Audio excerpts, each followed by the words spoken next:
chicken and peas pasta. Let's make it. Ah, yes, the old chicken and peas pasta. We're gonna start this off by putting some frozen peas in a boiling pot. Simple enough. All the amounts will be in the description as usual. Now, chicken cutlets. These are still half frozen, as you can see.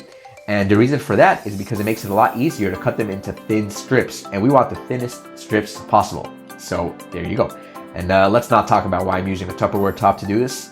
We don't need to get into that.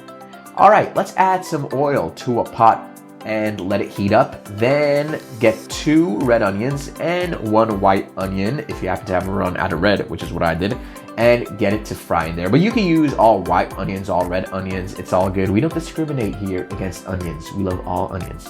So while the onions are going, we're gonna salt some boiling water and get some pasta in and around our pot. No, I'm just kidding there. But I was filming with one hand, so please cut me some slack. Now, these are 6 actually, cloves of garlic.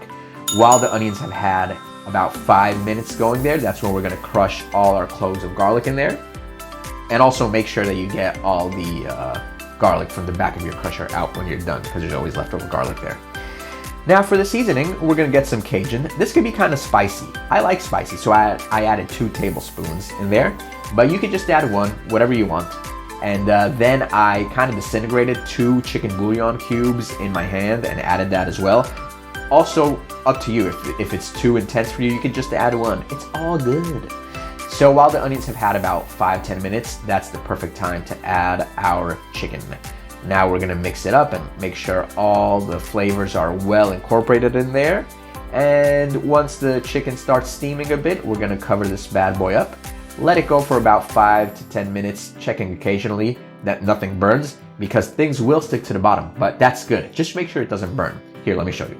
1 second. Look, it's sticky, sticky, sticky. So we want to get rid of that. Not get rid of it, but actually put it into the sauce. So we're going to take some of the water that the pasta has been boiling in, add it in there, and then look, just scrape it off, and it comes into the sauce and the chicken. So that's actually very good. It's going to impart a lot of flavor. Now let's add some water into a tablespoon of flour. This is just to thicken up our sauce so it doesn't become too watery and all runny on our pasta. There's nothing worse than that.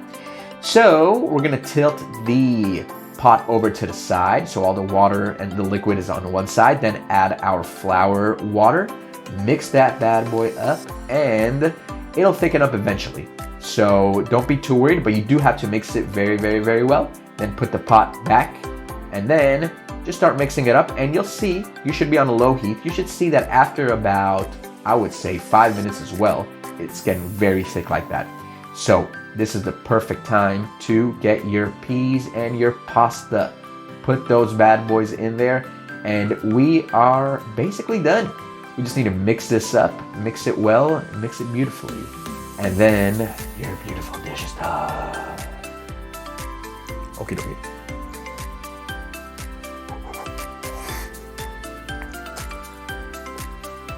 Mm-hmm. 1 second. Sorry, a bit of salt.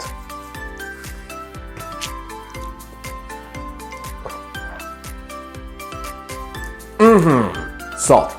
Okay, sorry for eating like a caveman. But, okay, this is very good, and I'll tell you why.